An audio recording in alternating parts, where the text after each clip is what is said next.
2 of John for you today. On the third day, a wedding took place at Cana in Galilee. Jesus' mother was there, and Jesus and his disciples had also been invited to the wedding. When the wine was gone, Jesus' mother said to him, "They have no more wine." "Woman, why do you involve me?" Jesus replied, "My hour has not yet come." His mother said to the servants, "Do whatever he tells you."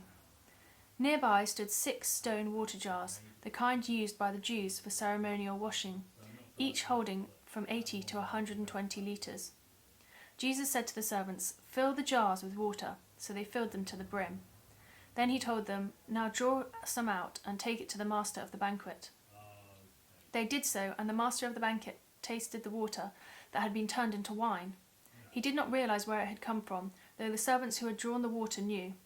Then he called the bridegroom aside and said, "Everyone brings out the choice wine first, and then the cheaper wine after the guests have had too much to drink. But you have saved the best till now."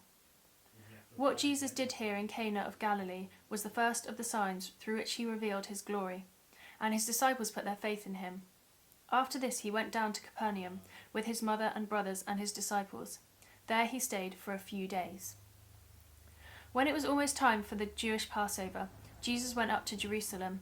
In the temple courts he found people selling cattle, sheep, and doves, and others sitting at tables exchanging money. So he made a whip out of cords and drove all from the temple courts, both sheep and cattle. He scattered the coins of the money changers and overturned their tables. To those who sold doves he said, "Get these out of here. Stop turning my Father's house into a market." His disciples remembered that it is written, "Zeal for your house will consume me." The Jews then responded to him, "What sign can you show us to prove your authority to do all this?" Jesus answered them, "Destroy this temple, and I will raise it again in 3 days." They replied, "It has taken 46 years to build this temple, and you are going to raise it in 3 days." But the temple he had spoken of was his body. After he was raised from the dead, his disciples recalled what he had said. Then they believed the scripture and the words that Jesus had spoken. Now while he was in Jerusalem at the Passover feast, many people saw the signs he was performing and believed in his name.